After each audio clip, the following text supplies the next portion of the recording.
Hare Krishna. So chapter number 5 verse number 14 of Adi Leela. तो ये chapter जो अध्याय है ये नित्यानंद प्रभु की महिमा, ग्लोरिफिकेशन ऑफ नित्यानंद प्रभु, और ये स्थापित किया है कि नित्यानंद प्रभु बलराम में कोई अंतर नहीं है, और बलराम जैसे फर्स्ट एक्सपांशन भगवान कृष्ण स्वयं रूप हैं, उनके पहले एक्सपांशन विस्तार है बलराम जी से ही संकर्षण आते हैं। तो पहले जो संकर्षण बलराम जी ओरिजिनल संकर्षण है, ओके, और जो संकर्षण आध्यात्मिक जगत में है वो संकर्षण के आधार पर सभी आध्यात्मिक जगत के सभी प्लैनेट्स स्थिर रहते हैं, और वो संकर्षण के विस्तार स्वरूप में फिर भौतिक संसार में भी संकर्षण है, जो भौतिक संसार में उनका ही विस्तार स्वरूप अनंत शेष के नाम से विख्यात है, जो जिनके फणों पर सभी सृष्टियाँ बनी रहती हैं। ओके, तो in that way Nityananda Prabhu is Sankarshana also. Nityananda Prabhu is Garbhodakashayi Vishnu, Karanodakashayi Vishnu, Kshirodakashayi Vishnu, क्योंकि सभी संकर्षण से ही विस्तार स्वरूप हो रहा है।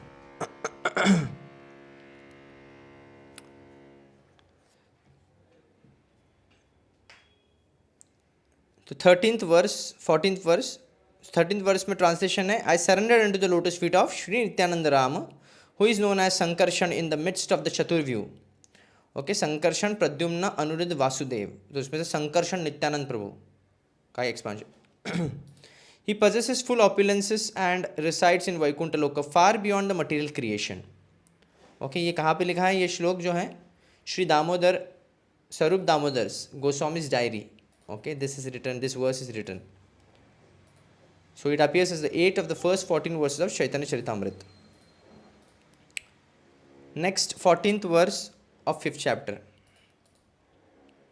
Prakritira para para vyomanamidham Krishna vigraha jaiche vibhuti adi gunavana. Beyond the material nature lies the realm known as Paravyoma, the spiritual sky, like Lord Krishna himself. It possesses all transcendental attributes such as the 6 opulences. तो भौतिक संसार के उस पार परव्योम है, आध्यात्मिक आकाश जिसे कहते हैं।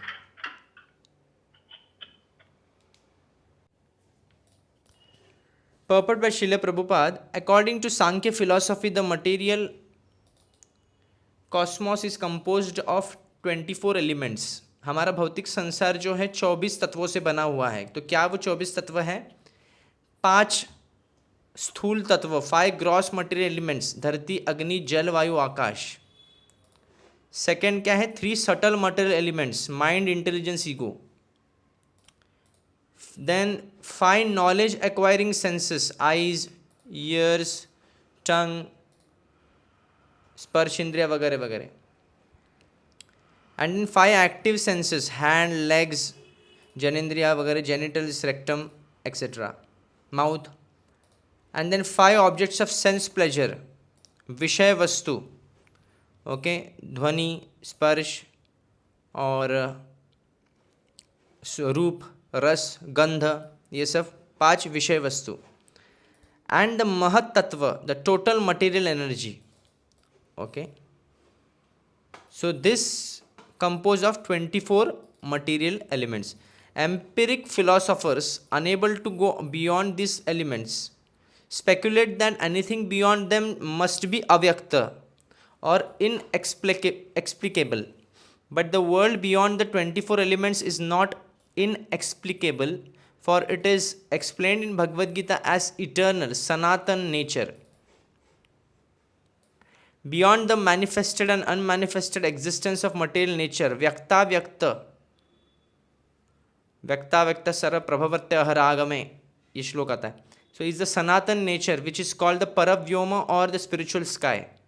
Since that nature is spiritual in quality, there are no qualitative differences there. Everything there is spiritual, everything is good, and everything possesses the spiritual form of Shri Krishna himself.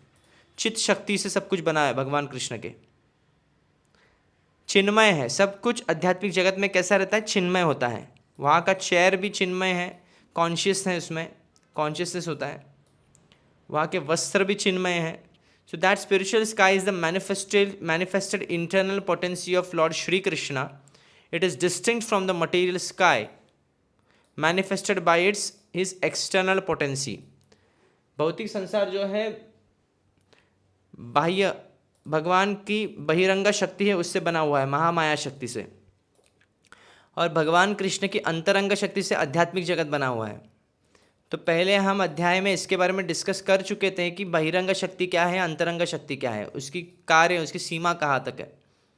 अंतरंग शक्ति भगवान की 3 विभाजन होते हैं, संधिनी, संवित और लादिनी.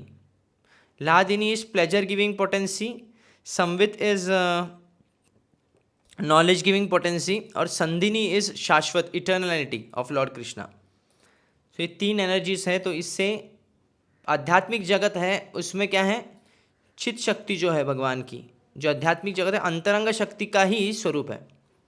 तो कृष्ण और आध्यात्मिक जगत जो है अभिन्न होता है. इसलिए भौतिक संसार के उस पार जो कई भौतिक जो तत्ववादी लोग हैं उनको समझ में नहीं आता है कि उस पार क्या है, इसलिए वो क्या कहते हैं, अव्यक्त है, जिसको व्यक्त नहीं किया जा सकता.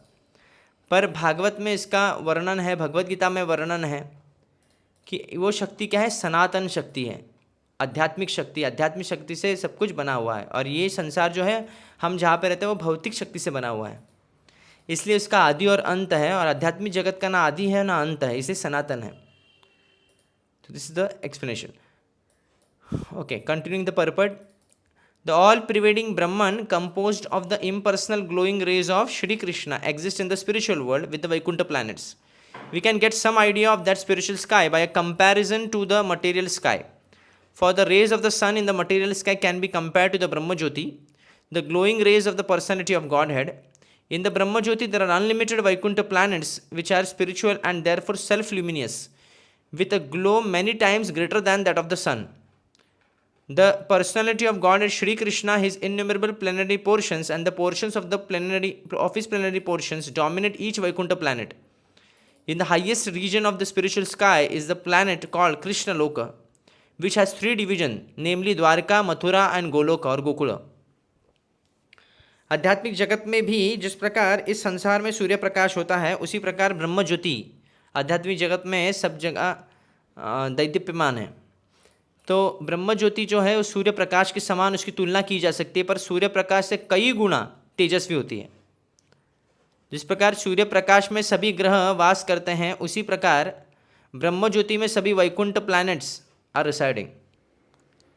तो सभी वैकुंठ प्लैनेट्स पर अपने आप में दैदीप्यमान है, वो अपने आप में तेज प्रकट करते हैं. जिस प्रकार इस संसार में के जो प्लैनेट्स हैं, जो ग्रह हैं, उनमें तेज नहीं होता है, वो सूर्य के तेज पर आधार है उनका. सूर्य के प्रकाश से ही उनमें ज्योति आती है या फिर अंधकार मिट जाता है उस ग्रह का. पर आध्यात्मिक जगत में सभी प्लैनेट्स जो है अपने आप में तेजोमय हैं. इसलिए कृष्ण गीता में कहते हैं न तद भासयते सूर्य न शशांक न पावकः. आध्यात्मिक जगत में न सूर्य की आवश्यकता है, न चंद्रमा की आवश्यकता है, ना इलेक्ट्रिसिटी की आवश्यकता है. और उस आध्यात्मिक जगत में कई सारे वैकुंठ प्लैनेट्स हैं, और उस प्लैनेट्स में अधिष्ठाता देवता विष्णु होते हैं अलग अलग रूप में. भगवान कृष्ण के कला रूप में अलग अलग विष्णु है, जैसे माधव है, मधुसूदन है, वसुदेव है, प्रद्युम्न है, ऐसे अलग अलग विष्णु रूप संकर्षण है. तो वो उसमें अधिष्ठाता होते हैं, हेड होते हैं उस वैकुंठ प्लैनेट के. और उनमें वैकुंठ प्लैनेट में सबसे शिरोमणि जो है, सबसे ऊपर जो है वो है कृष्णलोक. वो कृष्णलोक में 3 विभाजन है, द्वारका, मथुरा और गोलोक अथवा गोलोक वृंदावन या फिर Gokul. Continuing the purport now. To a gross materialist this kingdom of God Vaikuntha is certainly a mystery, but to an ignorant man everything is a mystery for want of sufficient knowledge.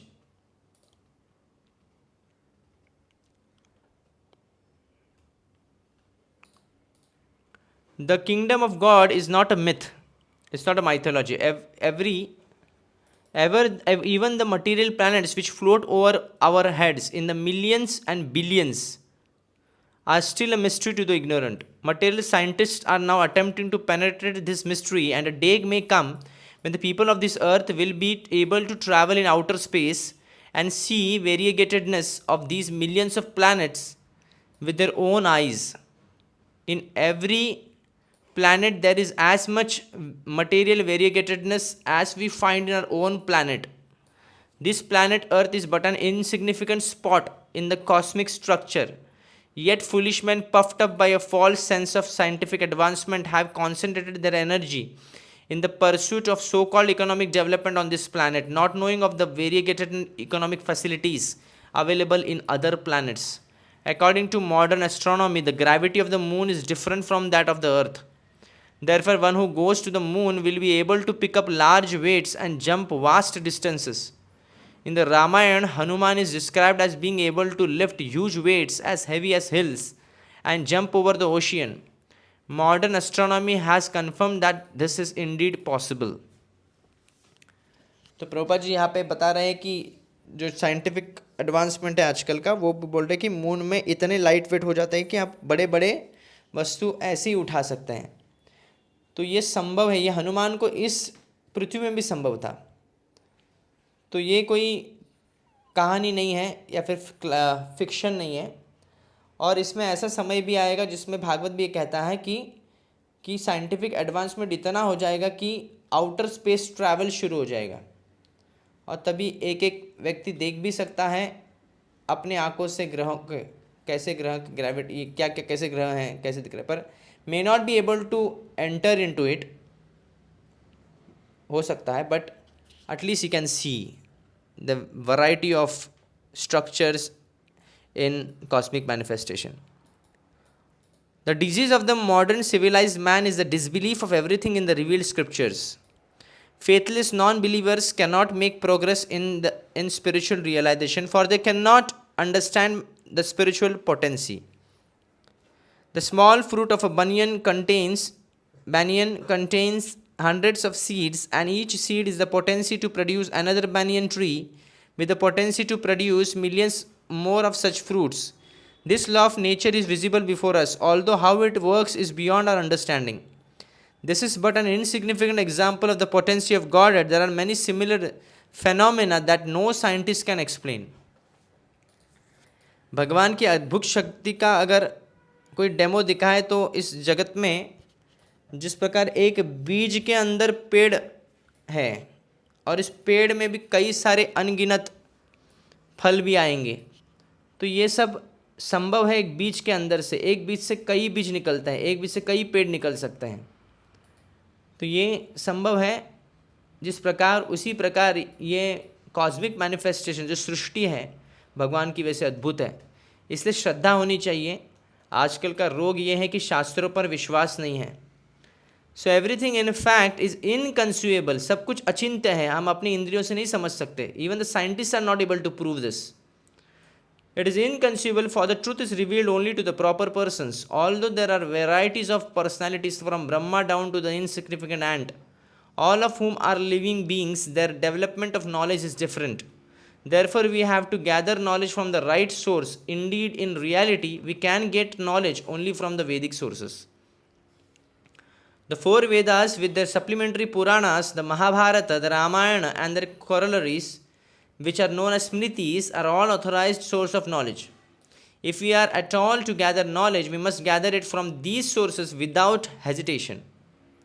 Revealed knowledge may in the beginning be unbelievable because of our paradoxical desire to verify everything with our tiny brains, but the speculative means of attaining knowledge is always imperfect. शास्त्रों का आधार लेके हम चीज़ों को जानना चाहिए. भले ही उस शास्त्र में कुछ अद्भुत वर्णन होगा जिसको हम विश्वास करने के लिए बहुत कठिन होगा, पर फिर भी विश्वास करना लेना चाहिए. हम अपने सूक्ष्म इंद्रियों से, हम अपने छोटे दिमाग से नहीं समझ पाएंगे पूरी तरह. The perfect knowledge propounded in the revealed scripture is confirmed by great acharyas who have left ample commentations upon them. None of these acharyas has disbelieved in the Shastras.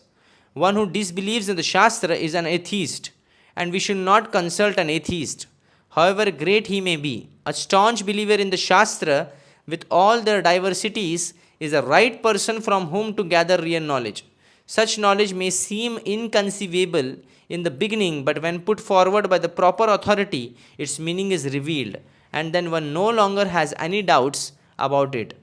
तो प्रारंभ में संदेह हो सकता है शास्त्रों पर हमको ऐसा व्यक्ति चाहिए, ऐसे आचार्य चाहिए जो शास्त्र में बहुत श्रद्धा रखते हो और साथ साथ शास्त्रों के सिद्धांतों को भली भांति उसका विवरण, उसका वर्णन, उसका विस्तार रूप में आपको समझा सके और सिंपल लैंग्वेज में समझा सके, जो कि प्रभुपाद जी ने किया है। तो हमको ऐसे आचार्य पर आश्रित होके हमको शास्त्र अध्ययन करना चाहिए, इससे हमारे संदेह सभी दूर हो सकते हैं। तो इसमें शास्त्र की महिमा के बारे में बताया, और क्योंकि यहाँ पे इस श्लोक में बताया गया कि भौतिक संसार के पार, उस पार क्या है? परव्योम, आध्यात्मिक आकाश है, उसे क्या कहते हैं? Paravyoma. And Krishna who is full of 6 opulence, 6 ऐश्वर्य भगवान कृष्ण के पास है। all rich, all fame, all beauty, all knowledge, all strength, and all renunciation. Next verse, 15th verse. सर्वग अनंत विभू वैकुंठादिधाम कृष्ण कृष्ण अवतारेर ताहानि विश्राम. That Vaikuntha region is all pervading, infinite and supreme. It is the residence of Lord Krishna and his incarnations. That Vaikuntha region is all pervading, सर्वव्यापी है, infinite, सीमा नहीं है, unlimited है, अनंत है, and supreme, सबसे ऊपर है. It is the residence of Krishna, Lord Krishna and his incarnation. भगवान कृष्णा और उनके सभी अवतारों का निवास स्थान है ये. गोलोक एव निवसति अखिलात्म भूतो देवी महिष हरिधाम सुतेषु तेषु. ओके, शक्ति का धाम क्या है? यह संसार. कैलाश जो है शिव जी का धाम है, वैकुंठ जो है हरि का धाम है, और गोलोक वृंदावन जो कृष्ण का धाम है. सो ताहारी, नेक्स्ट वर्स 16th. ताहारी उपरि भागे कृष्ण लोक ख्याति द्वारका मथुरा गोकुल त्रिविधत्वे स्थिति.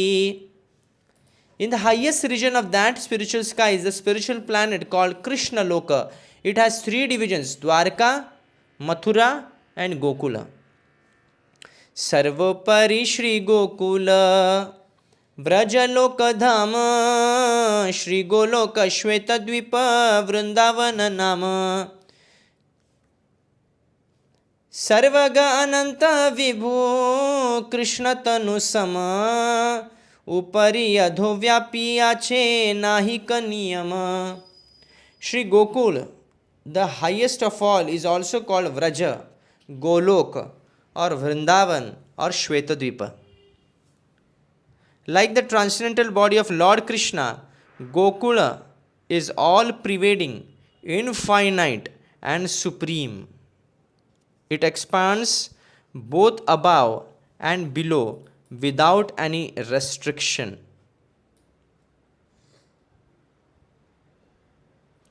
जिस प्रकार भगवान कृष्ण का शरीर कैसा है? अनंत है, सर्वग है, विभु है, उसी प्रकार भगवान का धाम भी ऐसा है. जब चाहे वो एक्सपैंड हो सकता है, जब चाहे वो रेस्ट्रिक्ट कर सकता है अपने आप को. जिस प्रकार भगवान कृष्ण की लीला में हम सुनेंगे कि द्वारका में करीब करीब even more than billion relatives of Lord Krishna's were staying. अभी का द्वारका आप देखेंगे तो कैसे इसमें 1 बिलियन लोग रह भी नहीं सकते. मतलब पूरा ऑलमोस्ट भारत की जगह द्वारका में कैसे आएगी. पर क्या है, आध्यात्मिक जगत जो होता है, आध्यात्मिक जब उसके नियम लागू होते हैं, आध्यात्मिक नियम क्या है? कोई नियम नहीं, कोई रेस्ट्रिक्शंस नहीं. When ever the Lord wants he can restrict, when in the contract the place, and when in the Lord wants he can expand that place. So it expands, the spiritual abode expands both above and below without any restrictions. Purport by Srila Jiva Goswami, the greatest philosopher, the great authority in the line of Sri Chaitanya Mahaprabhu, has discussed the abode of Krishna in his Krishna Sandarbha. In the Bhagavad Gita, the Lord refers to my abode. Srila Jiva Goswami, examining the nature of Krishna's abode, refers to Skanda Purana, which states as below. या यथा भुविवर्तन्ते पुर्यो भगवतः प्रियः तास्तथा सन्ति वैकुण्ठे तत्तल्लीलार्थम् आदृतः. The abodes of Godhead in the material world, such as Dwarka, Mathura, Gokula, are facsimile representing the abodes of Godhead in the kingdom of God, Vaikuntha Dhama. मतलब क्या ये copy है. The abodes of god in the material world, जैसे द्वारका मथुरा इस संसार के जो है, गोकुल जो है, ये कॉपी है. किसका कॉपी है? जो वैकुंठ धाम का, जो द्वारका मथुरा गोकुल है उसका. So the unlimited spiritual atmosphere. इसमें भेद क्या है? पर इस धाम में उस धाम में भेद है. एक तो प्रकट नहीं होता है सबके लिए. चिंतामणि वृंदावन दो कैसे चिंतामणि धाम है, पर प्रकट नहीं होता सबके लिए, प्रकट नहीं है. और साथ में यहाँ पे जीवन मृत्यु भी दर्शन की भी दिखाते हैं. यहाँ पे असुरों का वध भी होता है. अब देखेंगे भगवान कृष्ण की लीला में जब पूतना वध करती है सभी बालकों का, कई बालक का मृत्यु हो जाता है. तो वो बालकों का मृत्यु वृंदावन में, भव वृंदावन में ये संभव है, पर आध्यात्मिक जगत के वृंदावन में ये संभव नहीं, क्योंकि वहाँ पे जीवन जन्म और मृत्यु ही नहीं है. तो वहाँ पे बुढ़ापा नहीं है, मृत्यु नहीं है. So the unlimited spiritual atmosphere of that Vaikuntha Dhama is far above and beyond the material cosmos. This is confirmed in the Swayambhuva Tantra, in a discussion between Lord Shiva and Parvati regarding the effect of chanting the mantra of 14 syllables. There is stated, Nana kalpalata kiranam vaikuntham व्यापकम स्मरेत अधः संयम गुणानाम च प्रकृति सर्वकारणम. While chanting the mantra, one should always remember the spiritual world, which is very extensive and full of desire trees that can yield anything one desires. Below that Vaikuntha region is the potential material energy, which causes the material manifestation. The places of the pastimes of Lord Krishna, such as Dwarka, Mathura, Vrindavan, eternally and independently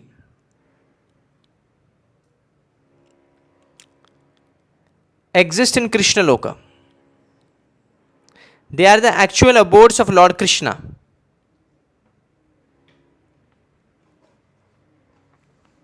And there is no doubt that they are situated above the material cosmic manifestation. The abode known as Vrindavan or Gokula is known as Goloka. The Brahma Samhita states that Gokula, the highest region of the kingdom of God, resembles a lotus flower with thousands of petals. ब्रह्म संहिता में वर्णन है कि गोकुल कैसे दिखता है. Okay, the highest region of the kingdom of God, जो Golok Vrindavan, resembles a lotus flower with thousands of petals. The outer portion of the lotus-like planet is a square place known as Shweta Dvipa.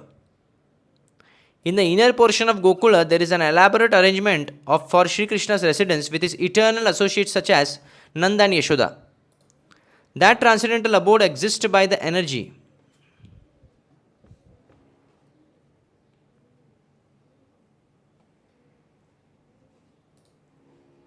So Hare Krishna, I will again repeat this thing due to some recording issue. थोड़ा सा issue है, फिर से थोड़ा repeat कर रहा हूँ. So नाना कल्प लता किरणम वैकुंठम व्यापकम स्मरेत अधः संयम गुणानाम च प्रकृति सर्व कारणम. So while chanting the mantra, one should always remember the spiritual world, which is very extensive and full of desire trees that can yield anything one desires. Below that Vaikuntha region is a potential material energy which causes the material manifestation. The places of pastimes of Lord Krishna such as Dwarka, Mathura, Vrindavan eternally and independently exist in Krishna Loka. They are the actual abodes of Lord Krishna, and there is no doubt that they are situated above the material cosmic manifestation. The abode known as Vrindavan or Gokula is also known as Goloka, and the Brahma Samhita states that Gokula, the highest region of the kingdom of God, resembles a lotus flower with thousands of petals. The outer portion of this lotus-like planet is a square place known as Shvetadvipa. In the inner portion of Gokula, there is an elaborate arrangement for Sri Krishna's residence with his eternal associates such as Nanda and Yashoda. That transcendental abode exists by the energy of Sri Baladev, who is the original whole of शेष और अनंत. तो गोलोक का जो structure है, उसके जो outer structure है उसको श्वेतद्वीप कहते हैं, स्क्वायर पोर्शन है वो.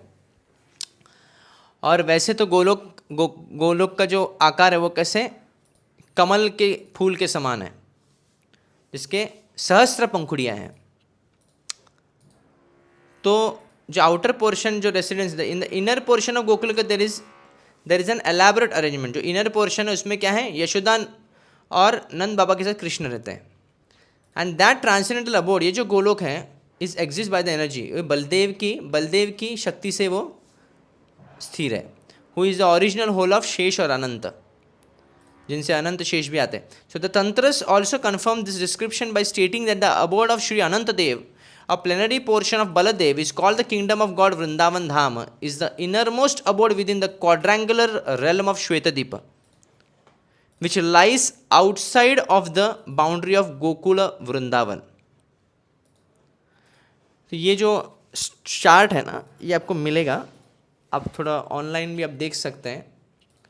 गोलोक वृंदावन का जो चार्ट है स्पिरिचुअल यूनिवर्स का, उसमें आप देखेंगे ये इसका एक्सप्लेनेशन दिया गया है, उससे उसका चित्र बनाया हुआ है. According to Jiva Goswami, Vaikuntha is also called Brahmaloka. The Narada Panchatantra in a statement concerning the mystery of Vijaya describes. तो जय विजय के जो विजय है उसकी महिमा बताते कह रहे हैं, तत्सर्वपरि गोलोके तत्र लोकपरि स्वयं विहरेत परमानंदी Govind तुलनायकः. The predominator of the gopis, Govinda, the principal deity of Gokula, always enjoy himself in a place called Goloka, in the topmost part of the spiritual sky. तो वैकुंठ, गोलोक वृंदावन को, वैकुंठ को कभी कभी ब्रह्मलोक भी कहते हैं. तो ये ब्रह्मलोक और ब्रह्मा जी जिसमें वास करते भौतिक संसार में, वो ब्रह्मलोक, उसे सत्यलोक कहते हैं, वो अलग है. कभी कभी ब्रह्म ज्योति जहाँ पे वास करते उसे भी ब्रह्मलोक कहते हैं. तो डिपेंड करता है context wise how that statement is used. From the authoritative evidence cited by Jiva Goswami, we may conclude that Krishnaloka is the supreme planet in the spiritual sky, which is far beyond the material cosmos. For the enjoyment of transcendental variety, the pastimes of Krishna, there have three divisions. These pastimes are performed in the three abodes, Dwarka, Mathura and Gokula. When Krishna descends to this universe, he enjoys the pastimes in places of the same name. These places on earth are non-different from those original abodes, for they are facsimile of those original holy places in the transcendental world. तो ये replica ही है, आध्यात्मिक जगत का replica. जो वृंदावन आप देखते हैं या फिर द्वारका है, भले हमारे सामने वो पूरी तरह प्रकट नहीं हो पाता क्योंकि चक्षु जो है हमारे भौतिक हैं. So they are as good as Shri Krishna himself and are equally worshipable. Lord Chaitanya declared that lord Krishna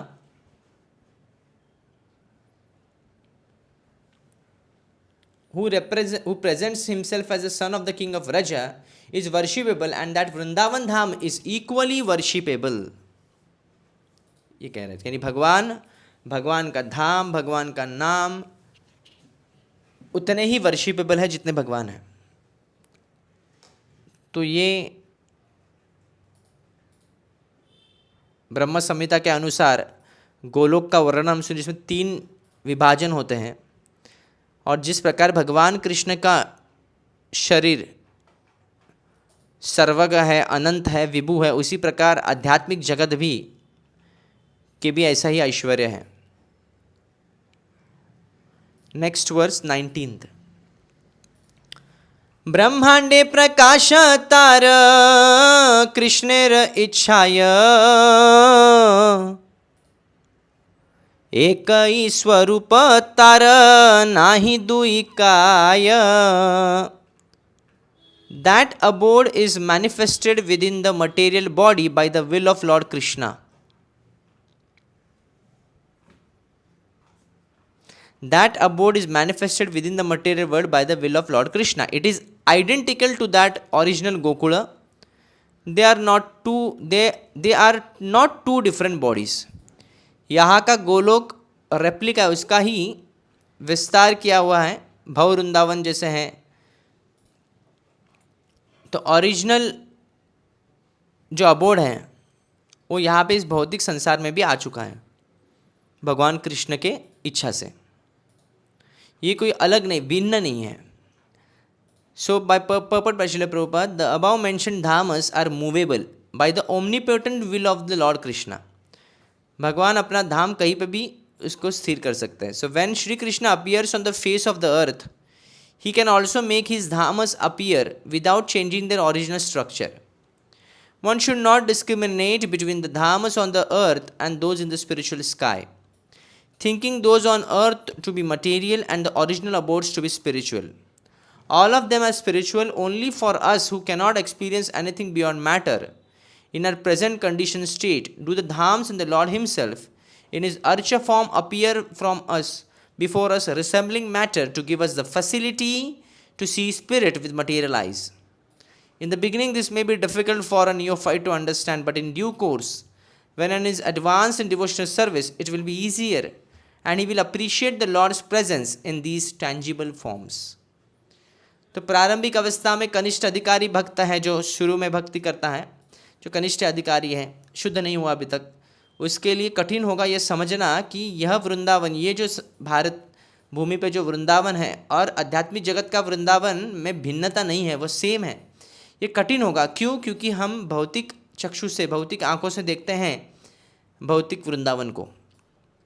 जिस प्रकार भगवान कृष्ण का अर्च विग्रह, चाहे वो मार्बल से बने या फिर पाषाण से बने, तो हमारे लिए भगवान अपने आप को भौतिक तत्वों, मटेरियल एलिमेंट्स के माध्यम से प्रकट होते हैं ताकि हम उनको देख सकें, क्योंकि हमारे चक्षु से भौतिक पदार्थ को ही देख सकते हैं।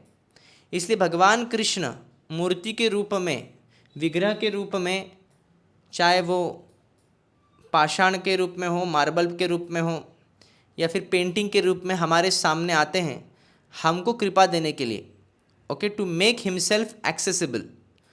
उसी प्रकार भगवान अपने धाम को भी प्रकट करते हैं ताकि हम भौतिक चक्षु से देख सकें। पर कभी भी ये नहीं समझना चाहिए कि भौतिक भव वृंदावन, जो भौतिक जगत का वृंदावन है, वो अलग है, वो मटेरियल है, भौतिक है, और आध्यात्मिक जगत का आध्यात्मिक है। नहीं, ये तो अपराध है, इसमें कोई भिन्नता नहीं है। जब उत्तम स्तर कोटि का भक्त बन जाता है तो gradually he will be able to understand and he will be able to appreciate जो अभिन्नता है आध्यात्मिक जगत के धाम का और यह भारत भूमि में जो वृंदावन है इसका। यह अभिन्नता तभी समझ सकता है जब व्यक्ति शुद्ध स्तर पे आता है।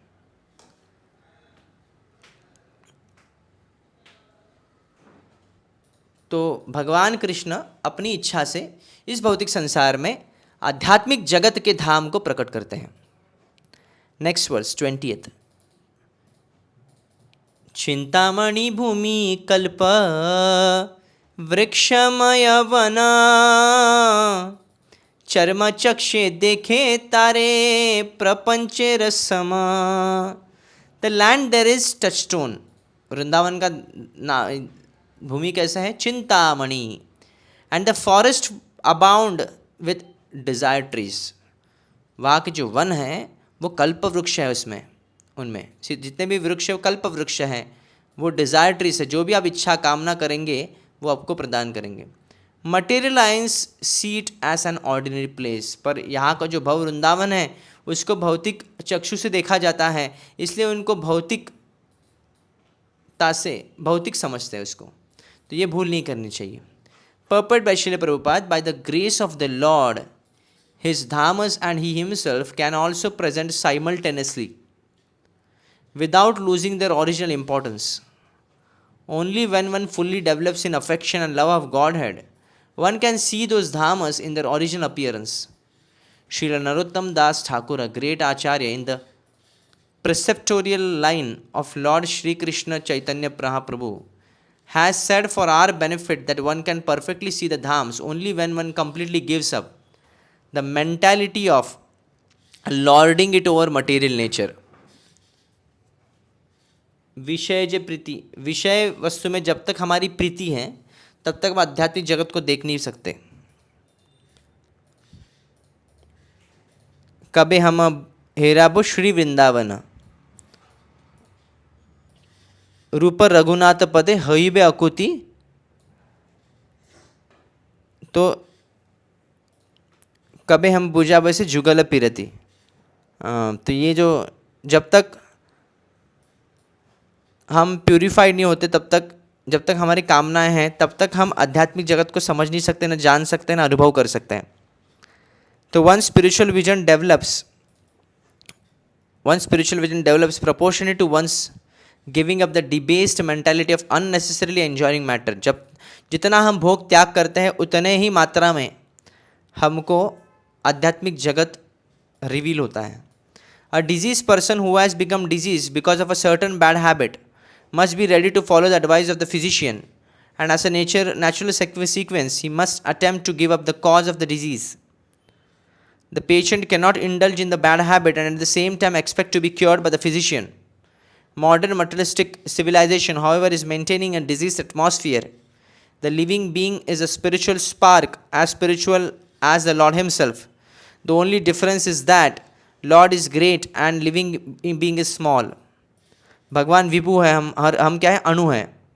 Qualitatively they are one, okay, गुण में हम समान हैं, बट क्वांटिटेटिवली मात्राओं में क्या है, वी आर डिफरेंट।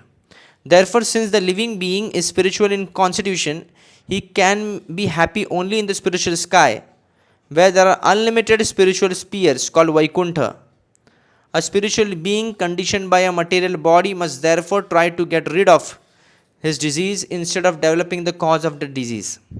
किसी को डायबिटीज़ हुए हैं तो जैसे डॉक्टर कहते हैं कि शुगर नहीं खाना है, मेडिसिन लेना है, तो ऐसा नहीं होना चाहिए कि मेडिसिन भी ले रहे हैं और शुगर भी खा रहे हैं तो हमको कभी भी फ़र्क नहीं पड़ेगा।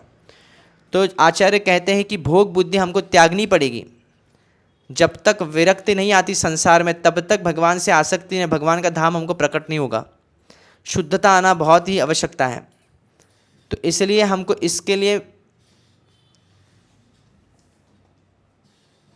तपस्या करनी होगी, हम उसके लिए we have to work for this. So foolish person engross in their material assets are unnecessarily, तो जितना जल्दी हो सके हम इस रोग से बाहर आना चाहिए, समय को व्यर्थ नहीं गंवाना चाहिए। So foolish person engross in their material assets are unnecessarily proud of being leaders of the people, but they ignore the spiritual value of man. Such illusioned leaders make plans covering any number of years, but they can hardly make humanity happy in a state conditioned by the threefold miseries inflicted by material nature. यहाँ के जो leaders हैं, श्रेष्ठ व्यक्ति हैं, वो सिर्फ भौतिक योजनाएं बनाते हैं और सिर्फ अर्थव्यवस्था सुधारने के लिए लगे हुए हैं, पर उनको ये नहीं समझता कितनी भी आप अर्थव्यवस्था को सुधारने का प्रयास करें पर यहाँ का जो जीव है सुखी नहीं हो सकता, क्योंकि हर जीव क्या है, आत्मा है, और आत्मा क्या है, आध्यात्मिक है। इसलिए उसका जगत भी आध्यात्मिक होना चाहिए।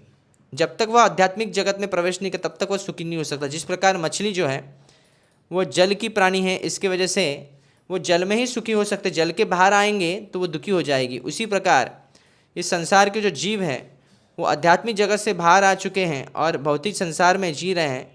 जो शरीर तो भौतिक संसार ने दिया हुआ है, पर आत्मा जो है वो आध्यात्मिक जगत की है, इसलिए उसका सुख जो है आध्यात्मिक जगत में ही वास करता है। So one can not control the laws of nature by any amount of struggling, one must at last be subject to death, nature's ultimate law. Death, birth, old age and illness are symptoms of the diseased condition of the living being, and the highest aim of human life should therefore be to get free from these miseries and go back home, back to Godhead. तो ये सीधा समझना चाहिए कि हमारा लक्ष्य है जीवन में क्या होना चाहिए, कि कैसे इस संसार के चक्कर से हम बाहर निकले जन्म मृत्यु के, और आत्मा को वो असली सुख प्रदान कर सके। तो इसलिए आध्यात्मिक जगत का वृंदावन, जो भव वृंदावन है, इस संसार में जो वृंदावन है वो आध्यात्मिक जगत से आया हुआ है, और उसमें भी कल्पवृक्ष हैं, उसका धाम भी चिंतामणि से भरा हुआ है। और ये दर्शन तभी कर सकते हैं जब व्यक्ति के प्रेमांजन छुरित भक्ति विलोचन, भक्ति भाव से जब नयनों में प्रेम का अंजन लगा हो, भगवान कृष्ण के प्रति अपार प्रेम जिसका हो, पूरी तरह शरणागत हो, पूरी तरह शुद्ध हो चुका हो, तभी वह आध्यात्मिक जगत भगवान कृष्ण की कृपा से आध्यात्मिक जगत के अस्तित्व को समझ सकता है। जो कि इस संसार में प्रकट हुआ है भगवान कृष्ण की इच्छा से।